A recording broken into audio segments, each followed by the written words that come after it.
Slayers is on the verge of victory with Coca getting 4 wins in a row. Can he get a 5th, Calder? What do you think? I think that he can definitely do it. Maru is the last player for the Prime team, and well, he can't really do an reverse all-kill as Bjorn already defeated Alicia, but it would be quite the story if he would be able to take 4 wins right now and defeat the Slayers team. So I have to say, I think that Coca can do it, even though I'm a huge fan of Maru, and I think that he's definitely the one player everyone should watch out for. I think at this point in time, Coca, with the momentum he's going for him, I think he's going to take it. I think he will too. If I had to choose, I would put my money on Coca right now with how well he has played. I mean, most people would argue that Marine King is better than Maru in this matchup, but I mean, Maru's the only guy left, so they have to use him here. Marine King's already gone, and if he could beat Marine King, what's stopping him from beating Maru? What if Maru does a cheese build here? We may see something like that. He's known for that, and he knows how to do it. And that's the one thing, I mentioned this earlier already. Even though we see him now in the booth with his towel, I don't think that Maru is really a player that is faced too much by the situation itself. He is... I don't want to say that he has no respect for these kind of situations, but it's just a player, he's used to it already. He's a player who has the experience at a very, very low age, so I think if anyone can go into this game with the mindset that he needs to play it, let's say from scratch, without the pressure, it is Maru. Yeah. And he's also in a position where it might look like really grim, because they are down with 4-1. But at the same time, nobody really expects him to pull this off. Of course, the hopes of his team are up high, but at the same time, if he loses, nobody's going to blame him and be like, yeah, we lost because of you. Right. Everyone knows that this is a very tough situation for him. The only pressure that one can have in this booth is one hoping that they can do it. It's not one of, oh, if I don't do this, it's my fault, or if I cannot succeed here, then my team will blame me. It's not his fault at all. It's like, for example, the goalkeeper in a soccer match. If someone scores a goal on him, no one's going to say, well, you should have blocked that shot. In most cases, it's, well, how did the ball get down the field in the first place? So being the last player can't, well, there are some situations. You don't watch a lot of soccer, do you? Don't go there with me right now. I'm trying to use this analogy. But make it a penalty, then you're right. Okay, all right, there. Fair. Okay, that's a better analogy. Okay. But in this case, yeah, if he loses here, his entire team didn't lose because of him. But if they want to win, all of their hopes reside in him. He is the last chance that they have. This is it. This is the loser's match. Whoever loses today is out of the team league. They don't get to go to Busan like we do. We get to go no matter what. It's really nice, just like Vegas. Like, I guess it's just really good to be a We're caster. casting at the beach, aren't we? Yes. Are we casting in shorts and nothing else? Well, we can push for that. You want to push for it? I was just curious, but still. Well, yeah, pulling a Duke Nukem Caribbean here, like... I could do it. I'm down. I can actually see Mr. Shea sitting at home and be like, good idea. Yeah. Writing it down. We actually just come right out of the water during the 5-minute break and put our headsets on. Make sure they don't get damaged. It's a little bit scary, but it's fine. That's one weird picture. It certainly is. Well, guys, Dan and Nick would immediately ask, hey, Carlo, can we actually go to the gym with you a couple of times right now? We have to get in shape before we go to the finals. Well, it is time. We're about to find out if Prime will have a chance to go to the finals. It's all up to Maru.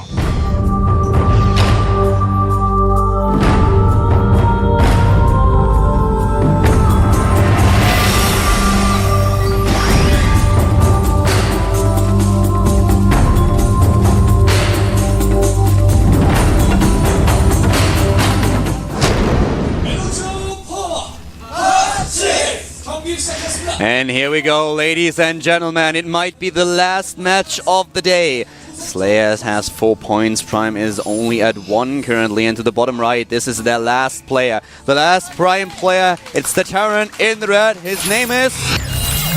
Maru Prime! Yep. Very short player, as well as young.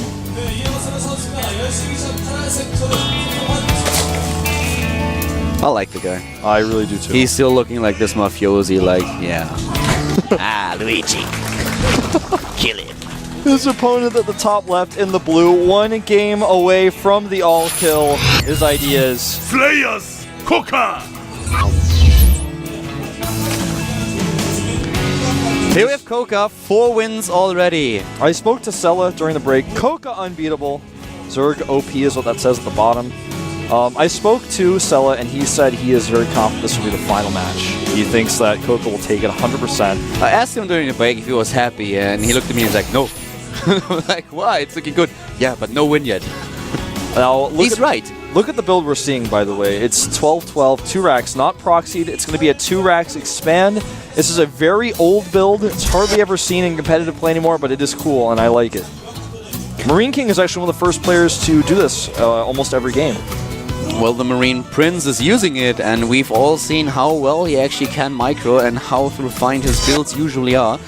Now he's playing on Entombed, and he chose this map. He wanted to play here against the Zerg player, and we will find out how aggressive he is going to be. He had the reputation for quite a long time of being a player that knows exactly how to use cheese. I rarely cast games of Maru where he actually uses it, but he can pull it off. He knows the timings, and he knows damn well how to do this, how to scout, what he sees, how to interpret it, and how to react to it. So this is going to be very, very exciting, because of course, even if the Prime has in their mind maybe already the thought that they are losing this, you'd never want to be all killed. No, that is awful. That's a terrible feeling. This scout here, this looks pretty normal. Even a 1 racks expand can have a situation like this. But he's actually pulling a lot of SCVs here. He is really heavily committing to this. The pool just finished. He's only making 4 lings. Queen starts. He's going to start the second one as natural as soon as he can. If he does not hold the watchtower, he's going the wrong direction. He's not going to see this. Oh, and this could be bad. It looks like a normal pressure right now. He's going up to 8 lings, and the drones are being pulled, though. Nearly all of them. He spotted it. He had 1 drone there. He sees what's coming. Will he be able to defend it, though? The Spinecrawler is on its way. Zerglings are being used. Here come the SCVs and the Marines as well. Oh, the Marines are caught! Coca! Immediately! And he has to fall back. He has to fall back and wait for the rest. This was so well done. This Spinecrawler is going to finish, but so will the bunker. The bunker is already done, and here comes Marine King. Marine Prince, I'm sorry. Here comes Maru. Oh, great positioning here with the Marines. The bunker grants vision up the high ground, but the bunker is going to fall. The Marines cannot go into the bunker. No, they will not be able to close it. And he's losing so much mining time with his SCVs right now. And look how many he has. 12 to 18. No command center. He will clean up a few of these slow lings on the map. Oh, be careful though.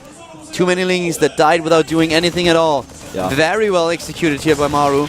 And he's saving up for the command center right now. He will start it very, very soon. But at the same time, he has to do some damage, because look at how many drones there are already for his opponent. 23 drones for Coca, and he is not stopping. Here come the Marines. They are trying to get in here. He has to prevent them from getting up this ramp. Yeah, and he has no units really to do so, but the Spine is going to take out several Marines. Ah, the Queen dies too. Where are the Zerglings? There aren't any, man, and this is actually crazy. I cannot believe this. He's forced the drones off the line. He got up the ramp, several Marines on the bow. So far he didn't kill any, and here come a few Zerglings. He's trying to go in there. And nice the drones targeting. are attacking immediately, and those Zerglings will be out in just a few seconds. 1 drone dies, another one. No, he actually saves them. And here come the Zerglings. This is insane. He's going to save more drones. Several of them being targeted down, though. Nice target firing here by Maru. Doing a good job, but only killing 5 in total, whereas he lost 3 SCVs. Yep, the worker count now 24 to 18. Evening things up a little bit. Prime needs to drink more Hot 6 to win, says a fan.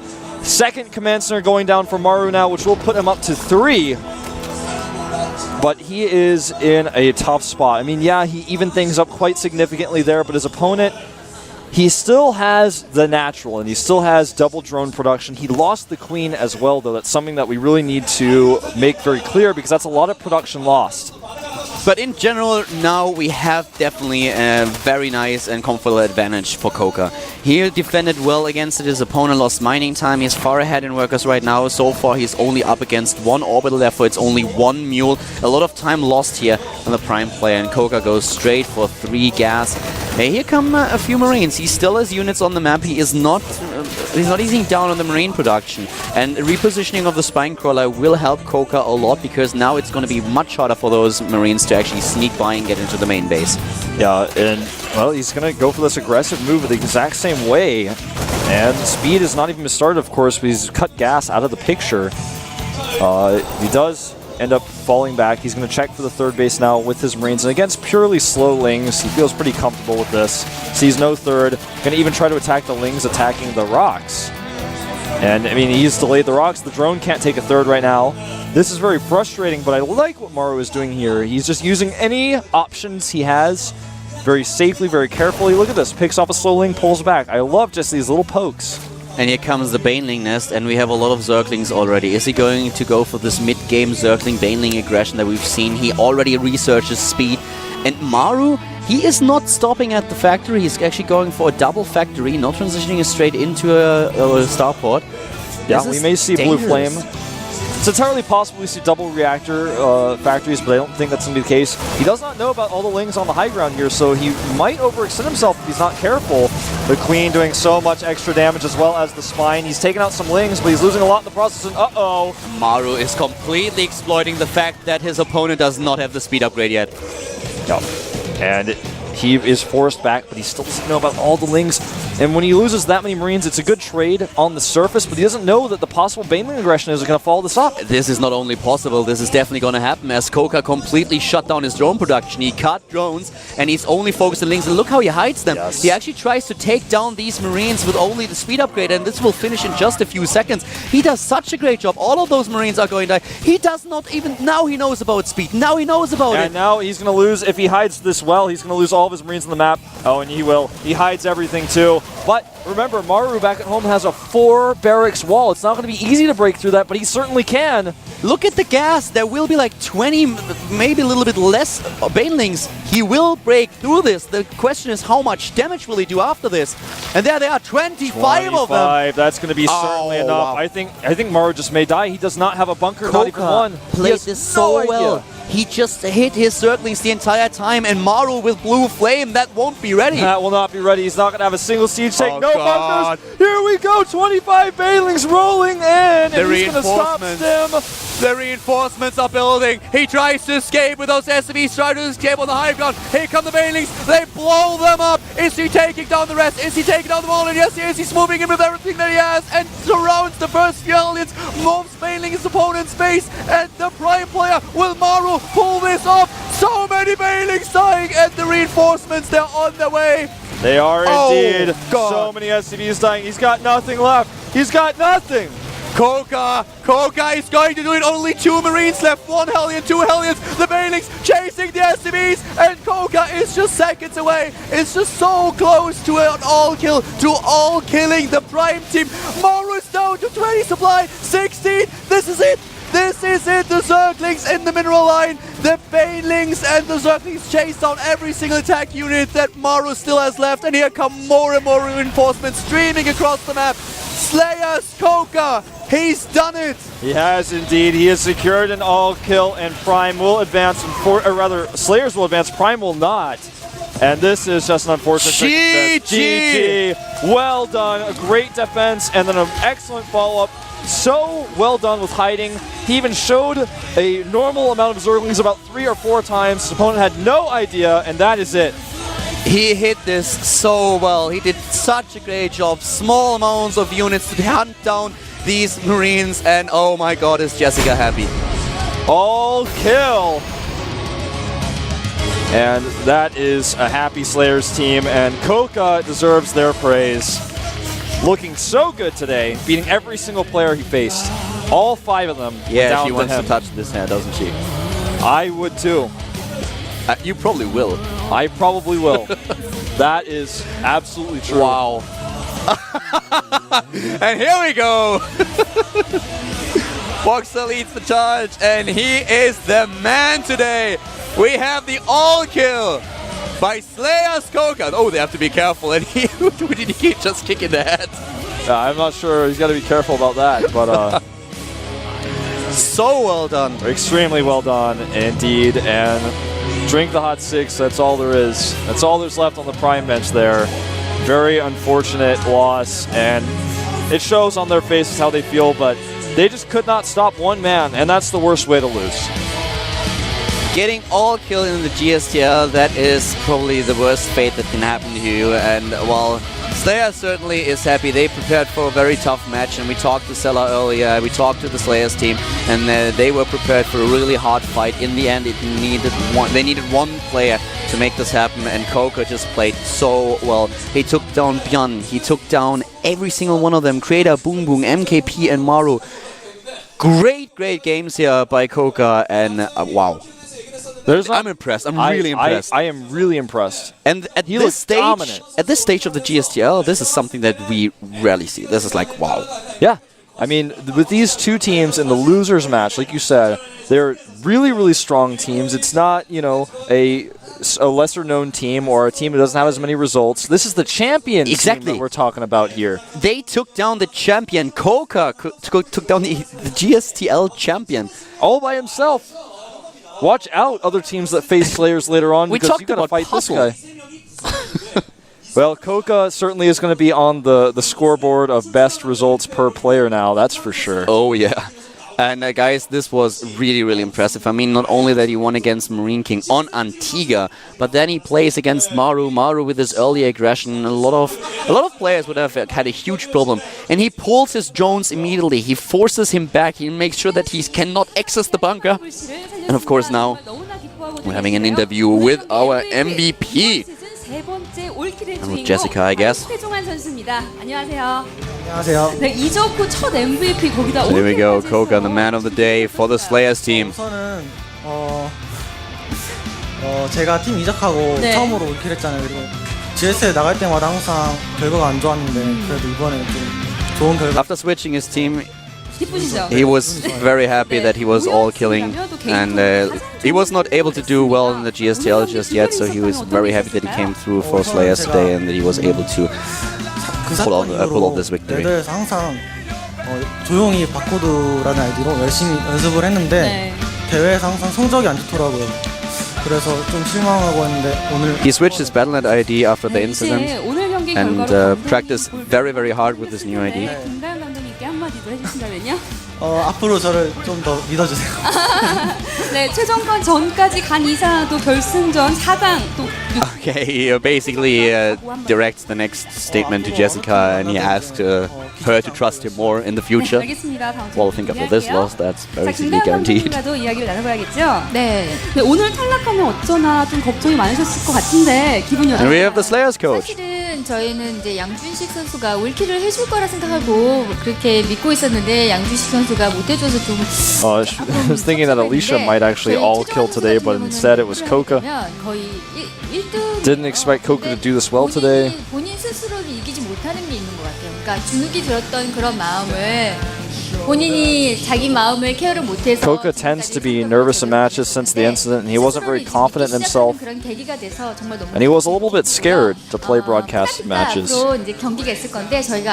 But after today, she thinks he's gained a lot of confidence, and of course, I'm sure he has. It showed even before the match was over. His confidence is insane. And after this, it definitely will be. You were able to pull off an all-kill and against Prime of all teams. 스스로 자꾸 실망을 하니까 저 입장에서는 나가서 우승을 하고 아니 이기고 돌아왔을 때. Koka hasn't performed as well as he has been in practice recently. 네, 잘했어요. So he tends to be disappointed himself, but she hopes that, of course, as she said before, that he gained a lot of confidence from today's matches. 감독님이 저희랑 만나고 싶다라고 얘기를 하셨는데 저희는 어느 한 종족만 특출난 게 아니고 모든 선수들이 열심히 잘하고 있기 때문에요. 많이 준비하셔야 될 겁니다. 마찬가지로 저희도 또 많이 준비하도록 하겠습니다. The TSL coach told her that he wanted to meet Slayers in the next round. And she thinks that TSL only has good Zerg players, so obviously that's, well, they mostly have good Zerg players. That was a pretty accurate probably statement. not like that. If Paul listened to that, he will be probably like, what? Okay, I want to be first. Well, Polt is basically their Terran representative on that team. They have center as well, but playing against TSL will be really interesting to see, when that occurs. Well, what a great day of matches that Koka showed us today. Yeah. I mean, his opponents all played well, but Koka definitely by far the biggest MVP today by both teams' margins. I mean, he just looked so much better. He basically destroyed everyone he played against. Most of the games were not very close. He looked dominant. And he just played very cautious in every single game. He never overextended. There's the situation that we had, for example, against Marine King when he had a little bit of a chance to just end the game right then and there, and he didn't. He stayed calm, he stayed in the middle of the map, he made sure that he could capitalize on his advantage that he already had, and he played just very well. These games come to mind when we had the Daybreak game, where he actually just fell back after he did all the damage and realized, okay, well now I start attacking, I build every defensive structure in the book to make sure that my opponent cannot catch me off guard. It was so well played, it was really well played. That game against Creator was actually an indicator of how cautious Koka approached these games. He beat a player of every race as well, showing all sorts of skill. I mean, he is really impressed everyone today. And here are the rest of our matches. Tomorrow, of course, we have StarTale against FX Open. And then on Friday the 13th, it will be Fnatic against Slayers as they did advance today. And then NS Hosa will play against the losers match winner down there, which will be either StarTale or FX Open. And we are starting early tomorrow, aren't we? Yes, tomorrow we will be starting at 2 p.m. Korean Standard Time, so about 4 hours early. So make sure that you show up on time, don't be late, because if you show up at 6, it might already be over. In fact, it likely will be. So not only do you show up on time, but tell all your friends to show up as well, because we don't want to miss you. What you can remember for the future, guys, every time there is a GSTL match on a Saturday, we always start a little bit early. Every single time we have people tweeting at us and actually telling us that they missed the opening matches because they were not aware that the games would start early. But every Saturday, GSTL is starting early at, 4 hours earlier. Yeah, and if you live in the United States, that might be really exciting for you because you get to watch it on a Friday night for most of you, and, pretty early in the evening. So get excited, make it a great Friday night. And the finals, of course, are going to be in Busan and Haeundae Beach, and that's not only for GSTL but also Codes. GSL is going to Codes is going to be on the 27th, and the Codes on the 28th, I believe. Or maybe I got that backwards, but it was on the screen. I know that a lot of people are actually wondering about, or thinking, every single final, we have people traveling to Korea because they wanted to go to Korea anyways, and they wanted to actually make sure that they are catching a Codes final. But right now, we have both finals at a very nice location in Busan, so if you toyed around with the idea of going to one of the GSL finals, make sure that it is this one, because you will not only experience Codes finals, but also the GSTL finals. So check it out. You can find all the information, of course, at GOMTV.net. Very important. And, well, tomorrow we're here again with another GSTL match. Yeah. You have anything to add? Well, just make sure you follow GOMTV on Twitter. Go to Global GOMTV on Facebook. You can follow myself at ProxyWolf and follow Caldor at Caldor. We'd love to get some feedback from you guys and just tweet at us anything. And, of course, also make sure to follow at Liquid Red. And, well, gonna see you. I'd make it last forever and